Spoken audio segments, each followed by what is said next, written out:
Hey, everybody. My name is Jim Farmer. I'm the festival director of Out on Film, Atlanta's LGBTQ Film Festival. And I'm also an arts reporter for Georgia Voice, Atlanta's LGBTQ newspaper. In the new film, Please Baby Please, Suze, played by Andrea Riseborough, and Arthur, Harry Melling, live an outwardly traditional lifestyle at the Lower East Side's as the Lower East Side's most bohemian Eisenhower-era couple. The pair's cage is rattled when they encounter a gang of sadistic, leather-clad greasers known as the Young Gents. Suze and Arthur's initial thrust of fear evolves into confusion and lust. The film opens nationwide October 28th. Please welcome the director, Amanda Kramer. Hi. Thanks so much for talking to me. Oh, I'm delighted. I really, really enjoyed this film. Thanks so much for making it, and thanks for getting it out there. That's such a, I mean, thank you for the thanks. I'm really happy with it. I love it too. How did this come out? What made you want to make this? I mean, everything you see in the movie is everything I love. So, it's a love letter. It's an ode to films of a certain era, to photographers, to fetish, to a community that I have always looked up to be honest. And really just, a sort of a song in your heart, I guess is a weird way to put it, but it's something that wants to come out. And so you let it, A colleague of mine asked me to describe this, and it's kind of a hard film to describe because there's some camp, there's some melodrama, there's definitely a queer aesthetic, there's some musical numbers, and it's also very theatrical as well. I mean, I've watched it on my computer, but I would love to see this on the big screen because I imagine on the big screen, it's just amazing.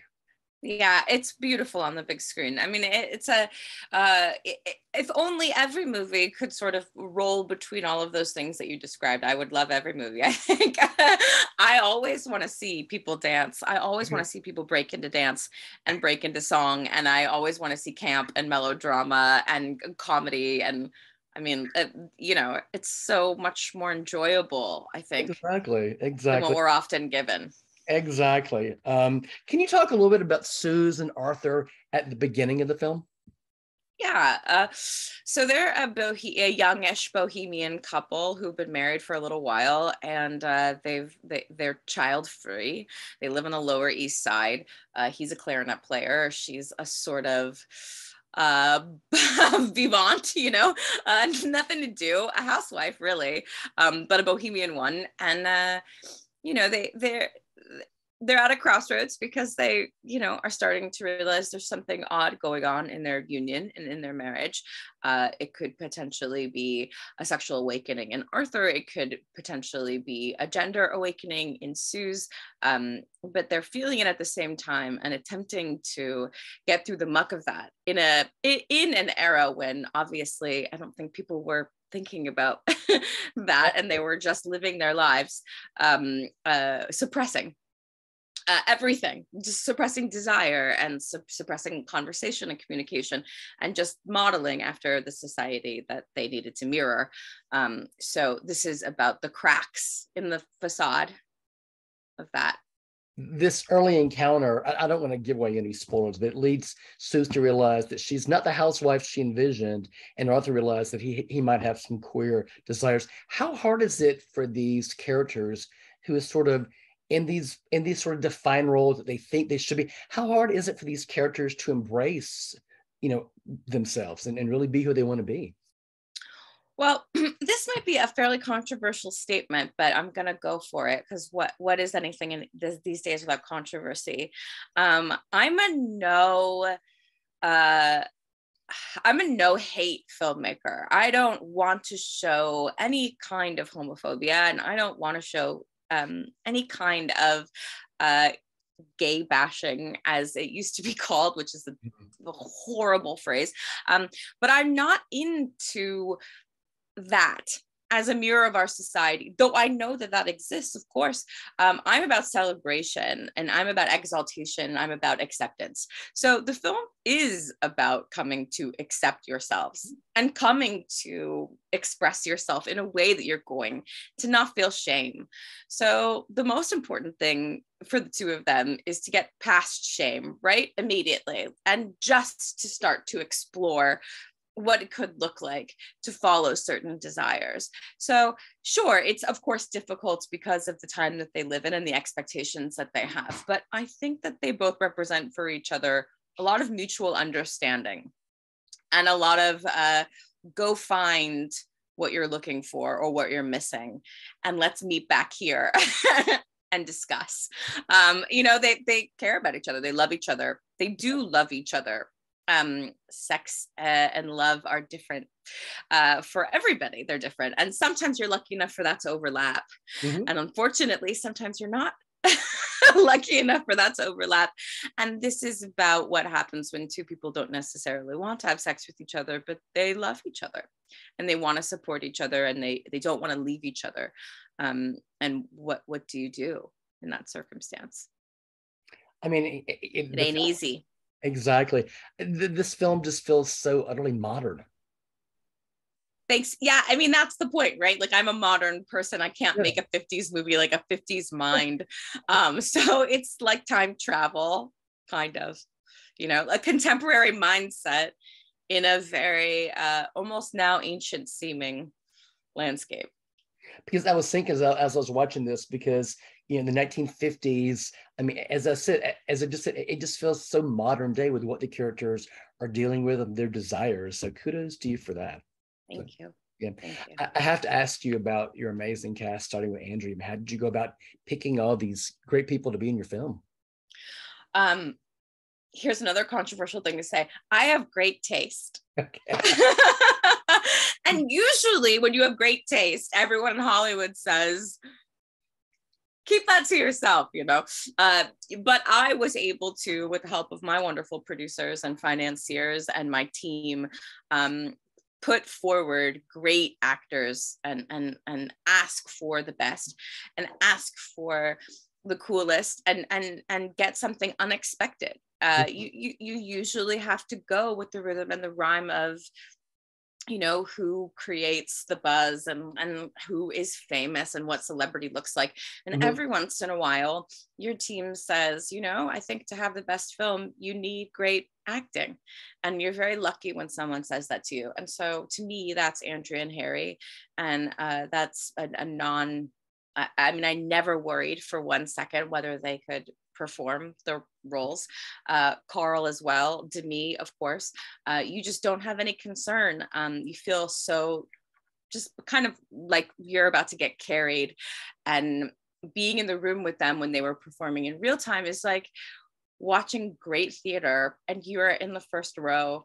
It's very moving and very overwhelming. So there was no, on the acting side, there just wasn't even a skip. It was like just the right kind of heartbeat from the beginning. Okay. I was doing my research this morning and realized that you had a pretty significant theater background. I do. Yes, I love theater, and I hope that somebody will let me come back one day. It calls to me. Yeah. It certainly calls to me. Yeah. This is such a beautiful, and I just go back to the theatrical. It just, I mean, again, I can't wait to see it on a big screen. So props to you for that. But your films tend to, your body of work seems to do a lot with outsider, sort of, can you talk a little bit about that? Yeah, it's a tough word to ascribe yourself to. You look at me, you might not think outsider. But because of the way that the world works now, but identity aside, I have always felt a little bit like Suze. I have always felt like femininity was going to be difficult for me, and playing a traditional female role and being a traditional wife and partner was going to be difficult.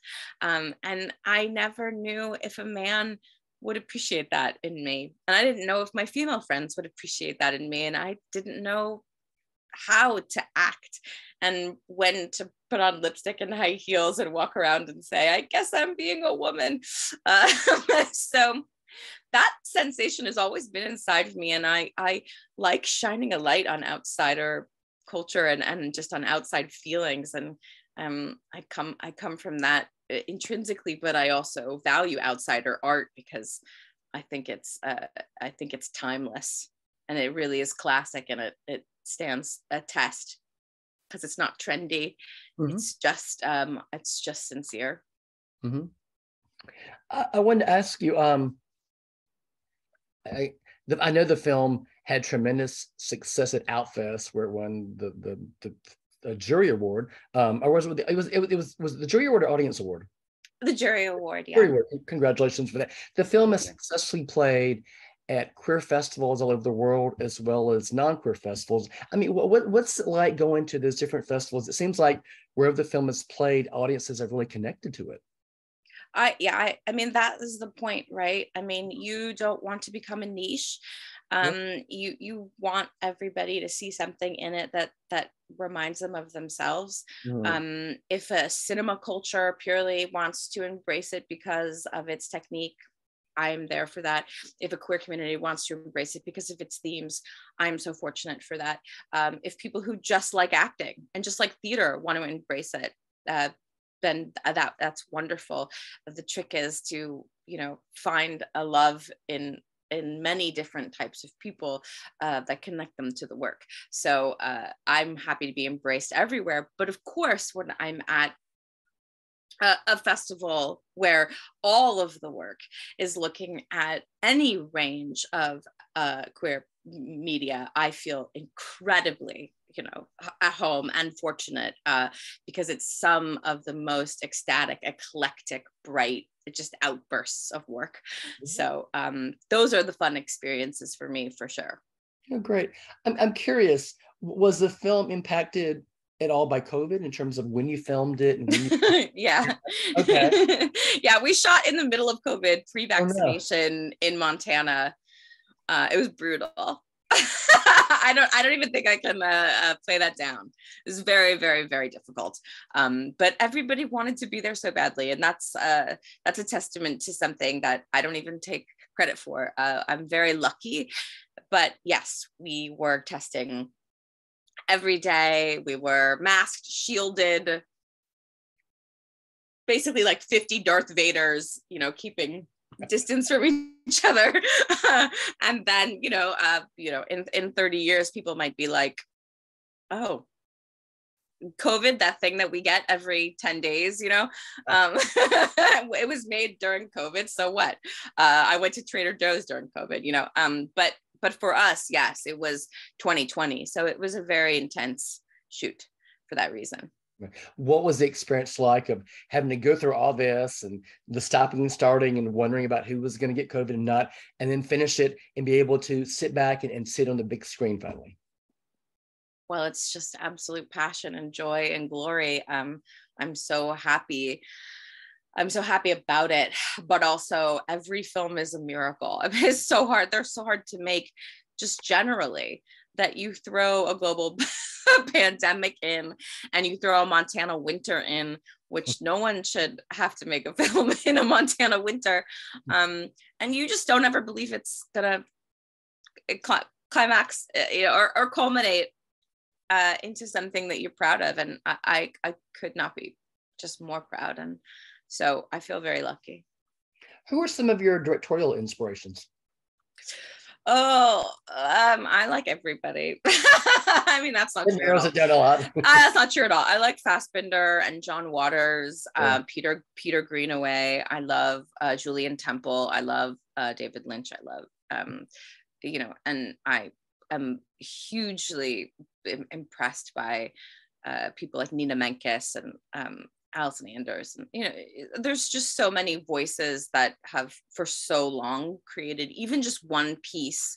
Like, I think if you can make one piece of work that touches another person with depth, then you've had the career of a lifetime. I know that doesn't help those people because they want 20 things, of course, 30 things. They want to be like Scorsese or something. But some filmmakers have made one piece that I like Adam Agoyan, his early work or something. It's like I would never have been an artist without him.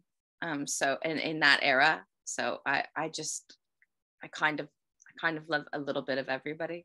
Okay, that's great. I know that you have another current project, Give Me Pity, as well as some other films on the horizon. Can you talk a little bit about some of your future projects? Yeah, I'm just trying to do that same theatrical thing, just on and on. I'm hoping to put together an action film, which won't feel like a Kurt Russell action film, though I would love for Kurt Russell to do it. Kurt Russell, if you can hear me, call me please. But yeah, an action film, as sort of like PTSD female hysteria film. I'm working on a Yakuza script. I mean, just like everything that feels fantastical and feels visionary. Like I just want to try it. So beside Kurt Russell, who would be in your action film? I mean, my list of actors, I mean, you would laugh, I'm sure. I mean, everyone would laugh, but you know, all of them. I mean, everyone. I want Christian Everybody Slater. knows. I want Christian Slater. I want Forrest Whitaker. I want them all fighting each other, just punching and kicking, you know, for 2 hours. Wouldn't that be great? Let's just get rid of everything that we're pretending to care about, like story, and let's just have Christian Slater and Keanu Reeves just punching and kicking for 2 hours. That sounds amazing. The film is Please Baby Please. I enjoyed it a lot. It is opening nationwide October the 28th. It is tremendously, it's so original and great. I highly recommend it. Thank you so much for talking to us, Amanda Kramer, and continued good luck with the film and other projects and your new and your action film with Christian Slater. Thanks. Thank you. From your lips. Thank you so much. It was lovely talking to you. Thanks so much. Bye.